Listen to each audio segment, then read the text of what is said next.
আগের দিন আমি আপনাদেরকে পনিরের রেসিপি দেখিয়েছিলাম, সর্ষে পনির।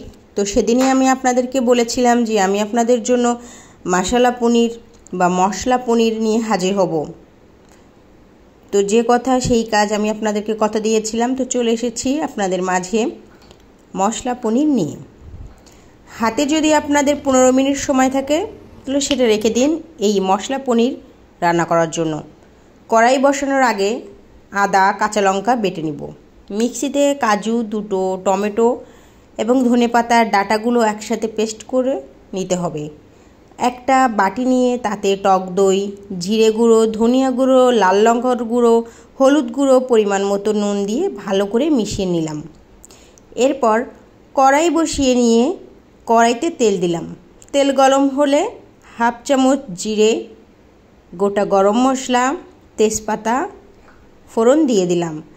ভাজা হয়ে গেলে আদা কাঁচা লঙ্কা বাটা দিয়ে মশলা কষিয়ে নিয়ে কাজু, টমেটোর পেস্ট এবং টক দইয়ের মিশ্রণটা দিলাম মশলা ভালো করে কষিয়ে নেওয়ার জন্য। মশলা খুব ভালোভাবে কষিয়ে নিতে হবে। মশলার থেকে যখন তেল ছেড়ে দিবে পনিরের টুকরোগুলো তখন ছেড়ে দিব।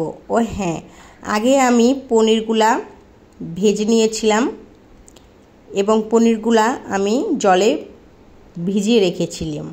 ভিজিয়ে রাখার ফলে পনিরটা শক্ত হবে না, খেতে বেশ নরম তুলতুলে হবে।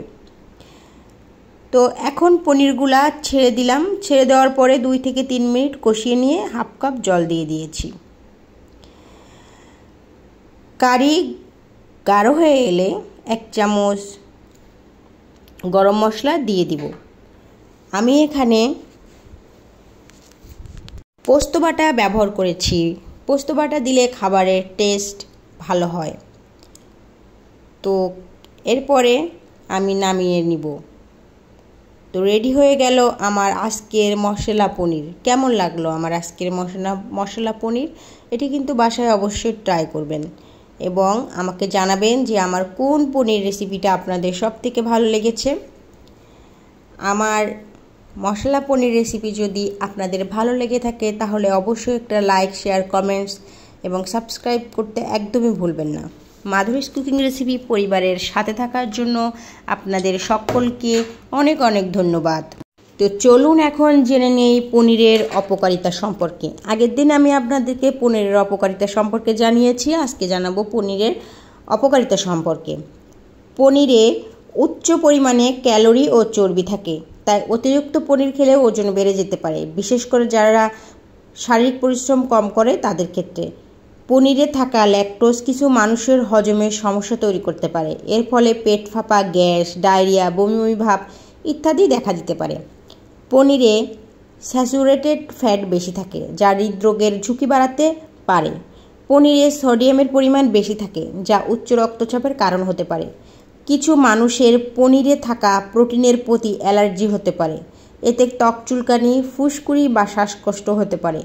যাদের ল্যাকটোজ অসহিষ্ণুতা আছে তাদের পনির খেলে হজমের সমস্যা সৃষ্টি হতে পারে। যাদের কিডনির সমস্যা আছে তাদের পনির কম খাওয়া উচিত, কারণ পনিরে থাকা প্রোটিন ও ফসফরাস কিডনির উপর চাপ সৃষ্টি করতে পারে। পনির একটি পুষ্টিকর খাবার হলেও অতিরিক্ত পরিমাণে খেলে তা স্বাস্থ্যের জন্য ক্ষতিকর হতে পারে। তাই পরিমিত পরিমাণে পনির খাওয়া উচিত এবং যাদের স্বাস্থ্য সমস্যা আছে তাদের পনির খাওয়া আগে চিকিৎসকের পরামর্শ নেওয়া উচিত। আজকে এই পর্যন্তই। ভালো থাকবেন, সুস্থ থাকবেন, মাধুরীস কুকিং রেসিপি পরিবারের সাথেই থাকবেন। ও হ্যাঁ, আমি কিন্তু পনির বাসায় কিভাবে তৈরি করে সেই রেসিপিটা কিন্তু আমি আগেই করে দেখিয়েছি, আমার চ্যানেলে আছে। আপনারা চাইলে আমার চ্যানেল থেকে দেখে নিতে পারেন যে কিভাবে বাসায় পনির তৈরি করে। কারণ আপনারা বাসার বাইরে থেকে যদি পনির কিনতে যান আপনাদের টাকাও বেশি লাগবে, আবার হয়তো সেই পনিরটা স্বাস্থ্যকর নাও হতে পারে। তাই আপনারা যথাসম্ভব পনির বাসায় বানানোর চেষ্টা করবেন, তাতে আপনারা সুস্থও থাকবেন এবং একটা ভালো পনির পাবেন। বাসায় পনির বানানো কিন্তু খুবই সহজ, খুবই ইজি, খুব অল্প সময়ে খুব ইজিলি কিভাবে পনির বাসায় বানানো যায় সেটি আমি আমার রেসিপি দেওয়া আছে আমার চ্যানেলে, আপনারা চাইলে সেখান থেকে দেখে নিতে পারেন। তো আজকে এই পর্যন্তই। ভালো থাকবেন, সুস্থ থাকবেন, মাধুরীস কুকিং রেসিপি পরিবারের সাথেই থাকবেন। Thanks for watching my channel. Bye bye, see you in the next video. আপনারা কী রেসিপি দেখতে চান মাধুরীস কুকিং রেসিপি পরিবারের পক্ষ থেকে, আমি আপনাদেরকে সেই রেসিপি নিয়ে আপনাদের সামনে হাজির হব। তো নেক্সট ভিডিও আসার আগ পর্যন্ত ভালো থাকবেন। Thank you.